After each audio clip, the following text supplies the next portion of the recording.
meine Arbeit für richtig hältst, ob du glaubst, dass ich fleißig gewesen bin. Imagine standing in a crowd of thousands, flags billowing in the wind, voices chanting in unison, a massive display of collective devotion. In the 1930s, Germany, Adolf Hitler harnessed these moments to seize control of an entire nation's psyche. He promised rebirth, strength, and national pride, but delivered war, destruction, and genocide on an unimaginable scale. What fuels a leader's obsessive drive for total control? And how does that power structure ultimately collapse under its own weight? Today, we dive into the rise and fall of Adolf Hitler, examining the psychological mechanics of his rule and how they crumbled in the end. Hitler's story has long been a cautionary tale of how a desperate society can fall prey to a totalitarian regime. Following Germany's defeat in World War I, the Treaty of Versailles left the country economically crippled and humiliated on the global stage. Hyperinflation and mass unemployment paved the way for radical ideologies. Amid the political chaos of the Weimar Republic, Hitler, a failed artist and World War I veteran, rose to prominence with incendiary speeches that tapped into collective grievances. Meine Arbeit für richtig hältst, ob du glaubst. But his ascent wasn't just about tapping into anger. It was about constructing a powerful narrative of restoration. Hitler cast himself as Germany's savior, promising to rekindle national pride and punish those he blamed for the country's downfall, especially Jewish communities, political dissidents, and other minority groups. At the center of his movement lay a psychological grip, the ability to manipulate fear, despair, and longing into unwavering loyalty. In analyzing Hitler's rise and downfall, we can better understand how oppressive leaders weaponize human emotions and how such regimes collapse under the weight of their own lies and brutality. Hitler joined the German Workers' Party in 1919 and quickly transformed it into the National Socialist German Workers' Party, better known as the Nazi Party. A gifted orator, he developed a style that combined fiery passion with simple, emotionally charged slogans. His speeches blamed Germany's plight on an international conspiracy, with Jewish people portrayed as scapegoats. In a country yearning for a sense of control and identity, this rhetoric struck a chord. The failed beer hall putsch of 1923 could have ended Hitler's ambitions. Instead, his brief imprisonment became a propaganda victory. While incarcerated, he wrote Mein Kampf, outlining his twisted vision of Aryan supremacy and the need for Lebensraum, living space. Over the next decade, Hitler exploited economic turmoil and political instability. By promising jobs, national revival, and the restoration of order, he secured the support of industrialists, frightened middle-class citizens, and nationalist factions. In 1933, he was appointed Chancellor. Swiftly consolidating power, he eliminated political opposition, manipulated media outlets, and deployed propaganda master Joseph Goebbels to craft an unassailable image.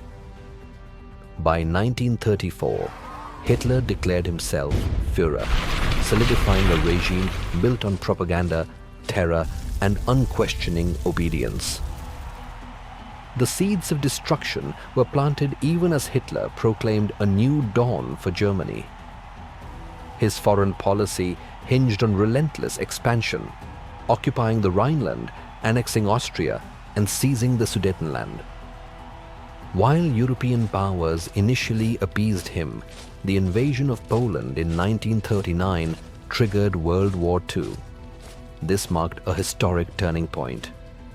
Hitler's grand illusions of a 1,000-year Reich clashed with the realities of global conflict.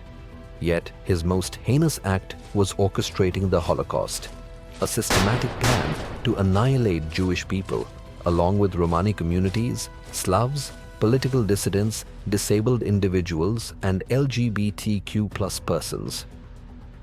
The Nazi regime utilized an elaborate network of ghettos, concentration camps, and extermination facilities. Hitler's obsession with racial purity underpinned a genocide that resulted in millions of deaths, an atrocity so vast it exposed the horrifying extremes of totalitarian control. Militarily, early victories in Poland, France, and parts of the Soviet Union inflated Hitler's self-confidence. But overreach, especially in the invasion of the Soviet Union, turned the tide. The harsh Russian winter and fierce Soviet resistance stalled German forces. By 1943, defeats in Stalingrad and North Africa foreshadowed the unraveling of Hitler's empire. His unwavering conviction in his own infallibility led to strategic blunders, and the once fearsome Nazi war machine began to fracture. As Allied forces pushed from the west and Soviet troops advanced from the east, Germany's resources and morale collapsed. Hitler's command structure degenerated into chaos. Generals who questioned him were dismissed or ignored, and resources were funneled into desperate, often impractical, wonder weapons projects. Meanwhile, German cities were ravaged by relentless bombing campaigns. On the home front, the horrors of concentration camps and mass executions could no longer remain concealed. Germany's population, once united by propaganda, now faced the grim reality that Hitler had led them into a catastrophic war and the moral abyss of genocide. By the time the Red Army reached Berlin in 1945, it was clear that Hitler's regime was doomed. In April 1945, as Soviet shells pounded the capital, Hitler retreated to his bunker beneath the Reich Chancellery. Faced with certain defeat, he clung to delusions of last-minute salvation, but none came. The elaborate structure of terror and control he had built for over a decade imploded in a matter of weeks. In the bunker's final days, Hitler married Eva Braun. Shortly thereafter, they died by suicide on April 30th, 1945. A few days later, Germany officially surrendered. The Third Reich was finished. The downfall of Adolf Hitler reveals how a system reliant on fear, propaganda, and blind loyalty can unravel when confronted with external pressures and internal contradictions. Psychologically, Hitler embodied the allure of authoritarian power, a figure who exploited national trauma to build a cult of personality. He fed on people's insecurities and offered a mythical solution to complex problems, channeling collective anger towards scapegoats. Yet, the same tools that allowed Hitler to consolidate power, deception, terror, and a rigid command hierarchy, ultimately led to catastrophic miscalculations. His refusal to accept dissent or critical feedback trapped him in an echo chamber of self-delusion. As the war turned against Germany, Hitler's obsessions and grandiose illusions prevented strategic adaptation. Philosophically, the Nazi regime underscores the dangers of moral nihilism, where the pursuit of dominance justifies unimaginable cruelty. Once truth is supplanted by propaganda and empathy replaced by hatred, a society can descend into barbarity with shocking speed. Hitler's story reminds us that totalitarian control hinges on the consent, through fear or fanaticism, of the governed. But no matter how comprehensive that control appears, it remains vulnerable to truth, resource limitations, and moral reckoning. Ultimately, the edifice of lies built by such regimes is inherently unstable.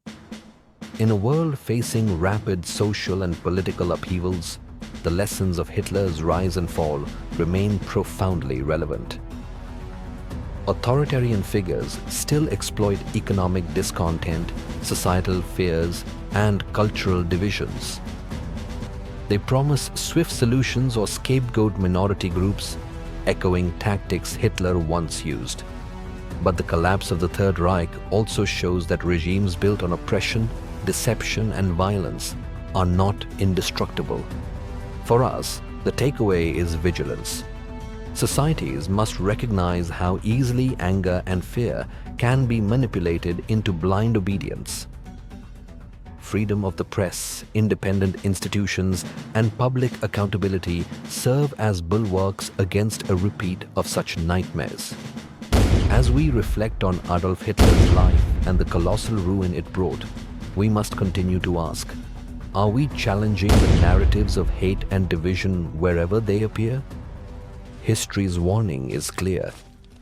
The psychology of control can be potent, but it cannot withstand the relentless tide of truth and conscience forever.